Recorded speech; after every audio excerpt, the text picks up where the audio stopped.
Most of us love to spend time in open worlds because of how awesome it feels to explore uncharted areas. Finding new weapons, opening chests, completing quests, and seeing epic cutscenes. Nothing gets tiring as long as you're having the time of your life causing mayhem with your crazy powers. That's why I've mentioned some of the best underrated games that you must give a chance. All these titles have something special to give you the best memories. Before we take a look at our first game, please click that subscribe button. Mad Max. Gear, your main goal is pretty much clear from the start. Your mission is to survive, build a new beast of a car, and just maybe get some revenge along the way. But it's way more than a simple revenge story. Mad Max has been one of the iconic names even if you are just a fan of the movies. Sure, the movies gave the name more popularity, but there's no doubt that the game is also pretty awesome. You're going to love spending time in the wasteland. One of my favorite things was to unlock and equip new stuff or simply upgrade my car. The way Max's progression and gear upgrades both for him and his car keeps you hooked. It's honestly satisfying to go from a dude barely scraping by to a terrifying road warrior fully decked out. It actually feels like you're doing something as you search throughout the open world for various parts just to get stronger and possess the most awesome looking car. The car combat is chef's kiss. You get to mount all kinds of crazy weapons and upgrades onto your vehicle, the magnum opus, and there's nothing like ramming an enemy off the road or harpooning them out of their own ride. Imagine this massive open wasteland filled with brutal warlords, psychotic scavengers, and tons of side quests that actually feel meaningful. Everywhere you go there are camps to clear, epic car chases, and random ambushes from roving gangs that really get your blood pumping. By the time you finish, you've probably gone through dozens of dust storms, raided a ton of enemy camps, and turned your car into an absolute death machine. Mad Max is definitely one hell of a ride that you must play. Plus, you can easily get the game as it's quite affordable. Right, and now you'll be looking to snatch it back? That's what the prophecy says? You're the driver. That's right. And Chumbucket is your man. Yeah, I'm your man. Yeah, yes, I am. Infamous Second Son. Right from the start, you're just tossed into this world where it feels like every corner has something new to explore or destroy. The game lets you choose if you want to be the hero or go full villain, which really changes up the story and Delson's powers. And speaking of powers, each one is crazier than the last. You start with Smoke, which already feels pretty awesome with all the zipping through vents and powerful explosions, but then you unlock Neon. Neon is just the highlight. It lets you move super fast, shoot beams like a sniper, and everything just looks incredibly vibrant when you're using it. It's honestly satisfying to just mess around with your powers, scaling buildings or jumping off towers only to launch yourself back up in the air. There's this epic parkour element where you're free running up walls and zipping around, which makes exploring the city feel effortless. The open world is pretty big, and it's packed with small, fun details and enemy bases that you can take down. And of course the karma system. It's like a huge influence on how you approach everything, from how civilians react to you, to the upgrades for your powers. Play as the good guy, and Delson becomes this iconic protector with abilities that help you control your damage.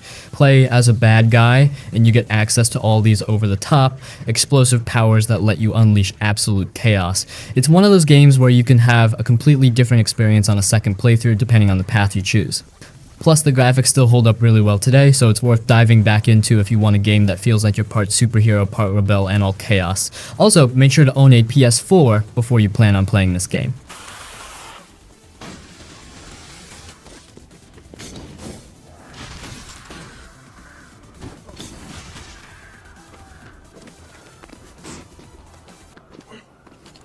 Just Cause series. It's not the kind of game you play for a deep story or emotional connections. It's all about wreaking havoc in the most ridiculous ways possible. It's such a nice feeling to play as an awesome agent with a grappling hook, a parachute, and eventually a wingsuit. I think of him as a one-man army crossed with Spider-Man, but with an obsession for explosions. Also, before I continue, I just want to give a heads up that I'm mentioning the entire series. Just Cause is such an amazing series. The entire purpose of the game is to have fun and cause chaos. Therefore, if you want to play something new and fancy, then go with the newer parts, and if you are in the mood for some outdated action, then the first 2 installments would be perfect for you. The open worlds in these games are huge. We're talking islands and countries so big you spend half the time flying or driving through them. They give you all kinds of vehicles, planes, tanks, boats, even helicopters with miniguns, and the freedom to do whatever you want is insane. You can go all GTA with more fun and chaos. It's like the game wants you to go crazy. Each game improves on the mechanics a bit. Just Cause 2 was where the series really hit its stride with a massive world to explore. Just Cause 3 added the wingsuit and doubled down on blowing stuff up, and Just Cause 4 brought extreme weather like tornadoes into the mix, which made for some wild moments. The graphics are solid, especially in the later games, but the real star is the destruction. Blowing up bases never gets old. It's like a Michael Bay movie where you call the shots. Yeah, the storylines can be cheesy, and the voice acting sometimes feels like it's straight out of a B movie, but that's part of the charm. You're not here for Oscar-worthy writing, you're here to see how big an explosion you can cause with just a few tethers and some C4.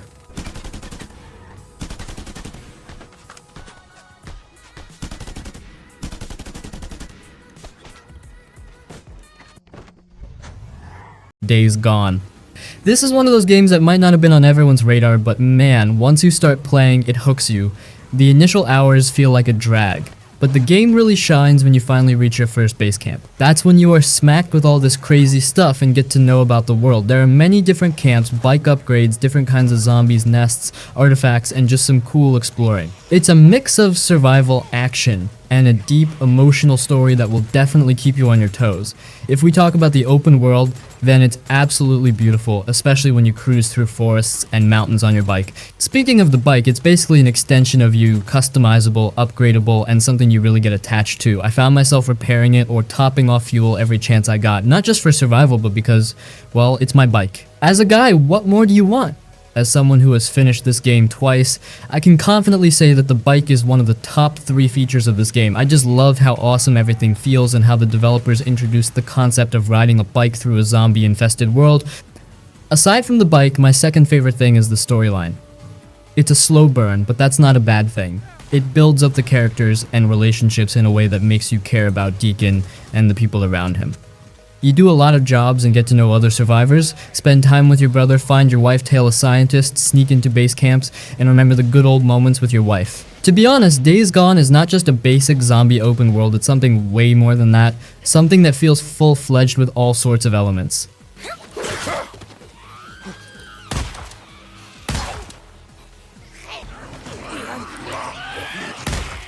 Assassin's Creed Unity. You could say that this game is both a step forward and a step back into the series. We all have our own mixed opinions about Unity. And sure, when the game first came out, it had a lot of issues, but in 2024, it's all good, and the game is at its absolute best. All the bugs and glitches are fixed, so you can definitely get your hands on it without thinking twice. The reason I'm mentioning Unity is because it's sort of an underrated installment in the series. It's set during the French Revolution, and honestly, the setting is one of the best parts. Paris is absolutely stunning, the level of detail is insane, from the bustling streets filled with NPCs shouting and rioting to the massive iconic landmark which you can climb and explore. It really feels like you're there. The parkour system is much more fluid than the older games. Climbing up and down buildings feels natural, and the new free rundown feature is a lifesaver. Combat is a bit more refined too. It's harder and requires a bit of strategy instead of just mashing counter buttons, which I appreciated. If we talk about the story, then it follows Arno, and while he's likable enough, I didn't feel as connected to him as I did with someone like Aziao. The revenge plot feels a little overdone, but the romance with Elise adds some depth. It's a shame that the story doesn't always hit as hard as the visuals and setting do. Unity is a mixed bag. It has some of the best environments and parkour in the series, but it's let down by a weaker story and those infamous bugs. Still, if you love the idea of sneaking through revolutionary Paris, it's worth checking out. Just go in with tempered expectations.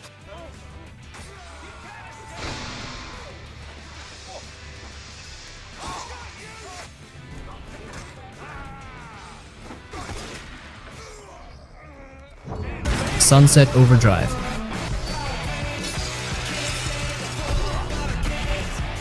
Sunset Overdrive is pure chaos in the best way possible. The story kicks off with this energy drink that turns people into mutated monsters. You're just an everyday person caught in the madness, but instead of cowering, you become this insane parkour weapon-wielding hero. What really stands out is how the game doesn't take itself seriously at all. It's got this over-the-top, self-aware humor, breaking the fourth wall and mocking typical video game tropes. And the traversal is the heart of the game. You're grinding on rails, bouncing off cars, and wall running like you're in a punk rock Tony Hawk dream. Just standing still feels wrong. The game rewards you for constantly moving and chaining your momentum into attacks. Speaking of attacks, the weapons are another highlight. From a record launcher to a gun that shoots exploding teddy bears, the arsenal is as wacky as the game itself. The whole thing feels like a love letter to anyone who just wants to have stupid, unfiltered fun in a game. No grimdark stories, no hand-holding, just you, a mutated city, and your ridiculous arsenal of destruction. If you're into fast-paced, creative gameplay with a heavy dose of humor, Sunset Overdrive is a must-play. For those of you who don't know, this game is also developed by Insomniac, so yes, you could say that Spidey Games stole the limelight from Sunset, but the game still delivers a punch even in 2025. It's truly one of the most interesting and surprising gems I have ever played. I was overjoyed to find it and couldn't keep my hands off it. Literally completed the game in 2 days. Who is this hero? Me! Not me? Oh. Dead Island 2. Dead Island 2 is one of those games that feels like it knows exactly what it wants to be. If you're into slicing, smashing, and blasting zombies in some of the most creative ways possible, then you're in for a treat. The game takes you to a fictionalized version of Los Angeles, and it's packed with sunshine, chaos, and the kind of Hollywood-style destruction you'd expect. I mean, the developers did a great job. They gave us something we will be intrigued to play or explore. Who doesn't want to smash zombies in rich mansions? It's awesome to destroy pricey artifacts and cover the entire house with zombie blood. I had an amazing time roaming around, seeing each and every corner, experimenting with the weapons, and just chopping zombies into various parts. It's such a cool game, and I love Dead Island because they gave us something different than your usual zombie killing games. The combat is the star of the show. Whether you're using a modified baseball bat that shocks zombies or a sledgehammer that sends them flying, every weapon feels distinct. The flesh system makes every hit land with a brutal weight. You can see flesh peeling, bones breaking, and heads exploding. It's pure comical, but in the best way possible. What I really liked was how the game embraces its silliness. It doesn't take itself seriously, which works perfectly for a game about surviving a zombie apocalypse by being as creatively violent as possible. The focus here is pure gameplay and chaos. It's the kind of game you can play after a long day when you just want to turn your brain off and wreck some zombies in style. The overall campaign is also short, which means you can easily complete the game in one sitting or maybe in 2 or 3 days.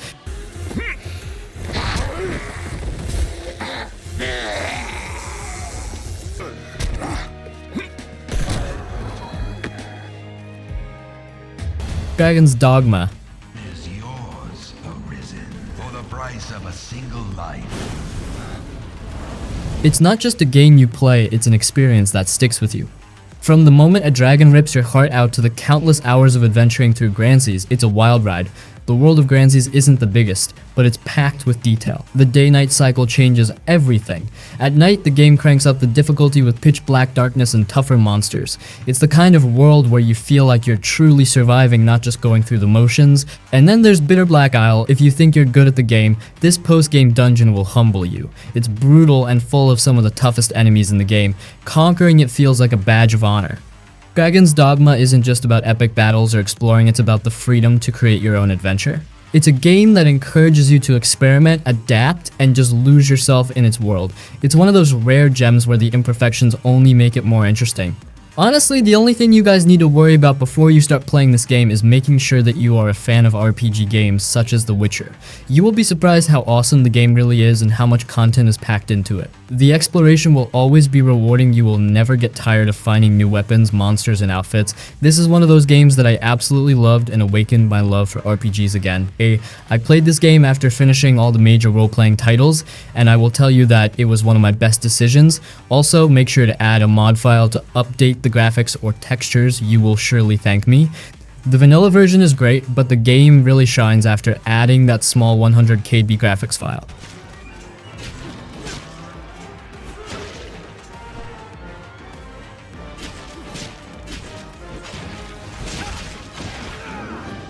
Cry Primal. Cry Primal is one of those games that flips the usual formula of the series on its head and brings a totally unique experience. This time you are experiencing the Stone Age world where humanity is just starting to figure out how to survive among wild beasts and rival tribes. You play as a hunter who's trying to lead his tribe to dominance after their previous leader is killed. What makes the game stand out is the lack of modern technology. There are no guns, no cars, and no helicopters, just weapons made from bone, wood, and stone. The focus is on survival, and the mechanics really immerse you in that. You craft everything you need: clubs, spears, bows, and even traps. The combat is pretty hands-on, and there's a real sense of satisfaction in taking down a mammoth or hunting down a saber-toothed tiger with nothing but a spear. What really sells it is the connection you develop with the environment and the animals. You can tame wild creatures to fight alongside you, whether it's a wolf, a saber-tooth, or even a bear. They become a huge asset in combat and exploration.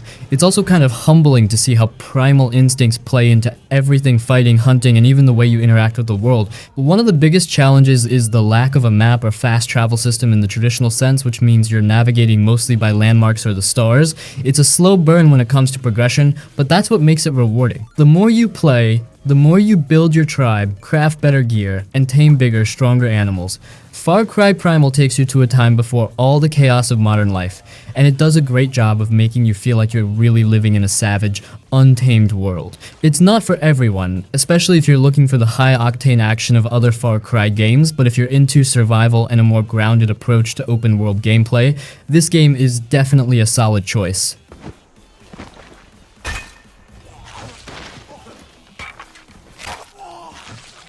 Immortals Fenyx Rising.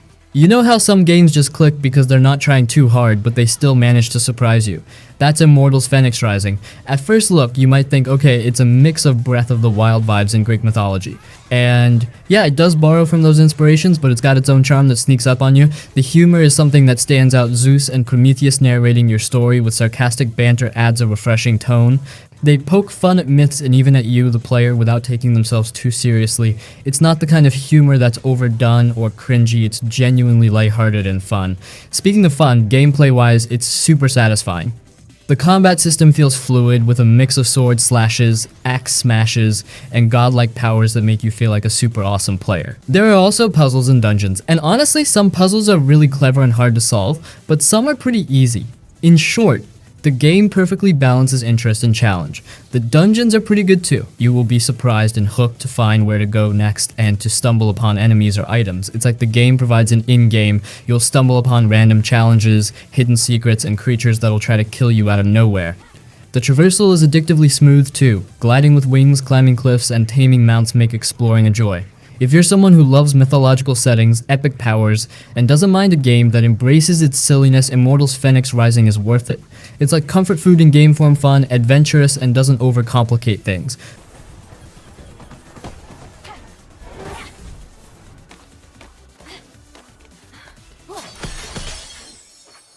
Prototype is one of those games where you feel like an unstoppable force of chaos, and it's incredibly fun. You play as Alex, and honestly, he's such a cool protagonist. Mostly, you're trying to find out what happened as you wake up after a scientific experiment with no memory of what happened, but the best thing is that you have got some of the coolest shape-shifting powers. The game throws you into the middle of New York City, which is crawling with military forces and infected monsters, and lets you go wild.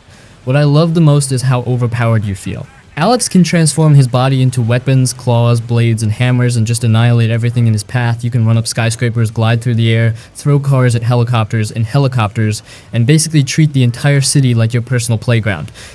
The level of destruction you can cause is ridiculous, and it never stops being satisfying. If you guys are curious about the storyline, then you should know that you're constantly questioning who Alex really is and why he's so powerful, and it keeps you hooked. That's basically what the story is mostly about. Plus, the way the game ties the narrative into gameplay is pretty clever, like absorbing people to steal their memories. It's gruesome, but it's part of what makes the game so unique. Sure, the game is pretty old, but it's truly a hidden gem, and I love that some of us have gotten a chance to experience this title. It's closely related to infamous Second Son, as even here we have the coolest powers. Also, if you guys are done with the first part, then there's also Prototype 2 with a new main character. Red Crown deploying a heavy to your locale. Stand clear, over.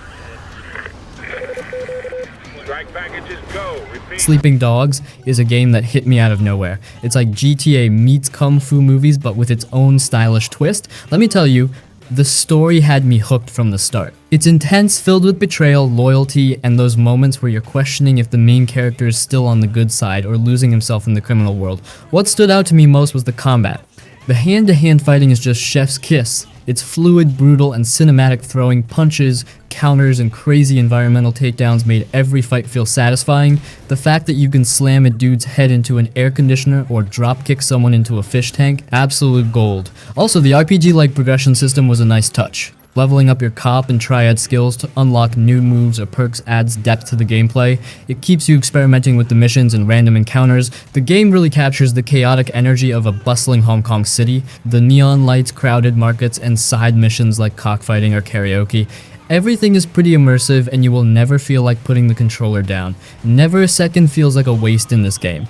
I have so much love for this game and I definitely would love a Prime sequel. The game contains everything in it. Best ever combat, crazy driving, lots of customizations, random stuff like Yakuza games, an engaging storyline. What more do you want? I highly recommend trying out this game if you are in the mood for some open world fun and want to try out something underrated. You will absolutely thank me after playing Sleeping Dogs. The parkour system is one of my top 3 favorite features. I'm a huge fan of free running, therefore I loved how the developers introduced such cool flashy moves.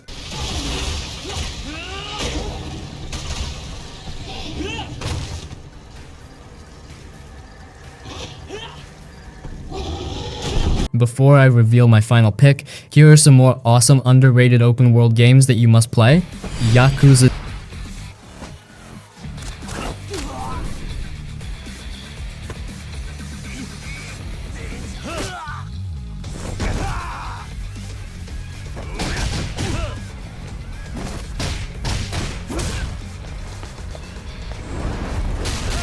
Kingdom Come Deliverance.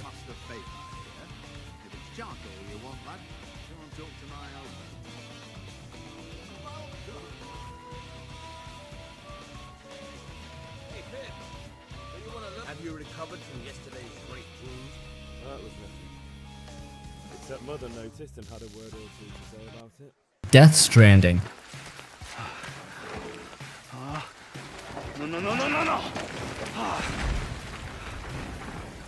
Great.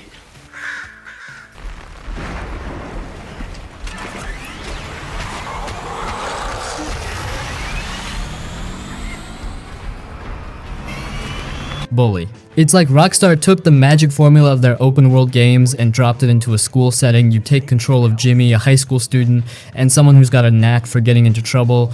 You're sent into a chaotic school filled with cliques, bullies, and a whole lot of trouble waiting to happen. What I loved about it was how much there was to do. Sure, you have the main story where you're climbing the social ladder, taking down cliques like the jocks, nerds, and preppies, but the world is alive with little distractions. You can attend classes like chemistry, art, and gym, and they're actually fun little mini games. Skipping class and causing chaos was tempting too, pulling fire alarms, slingshotting bullies, or even just skateboarding around campus. You can throw punches, use slingshots, and even get creative with stink bombs or firecrackers. And the missions are hilarious, like sneaking into the girls' dorm or sabotaging the jocks during their big game. It's all about causing just enough mayhem without getting caught. Bully's got that cheeky Rockstar vibe where you can't help but laugh at how absurd things get. But there's also this surprising depth to it. Beneath all the pranks and chaos, there are some genuinely heartfelt moments, like helping out the nerds or dealing with the issues of some troubled characters. It's not a massive game by today's standards, but that tight, focused world made it so memorable. It's charming, funny, and chaotic, and honestly, I've always hoped Rockstar would revisit it with a sequel. If you haven't played it, trust me, it's a must experience, especially if you love open world games with a twist. Alright, this finishes our list of some of the best and highly recommended underrated open world games. All these titles have got something unique that you guys must experience. Some are about role-playing elements, some showcase school fun, while some let you explore Hong Kong in a chaotic way. Trust me, there's no shortage of fun. What I want you guys to do is to pick out your favorite and choose it as your next playable choice.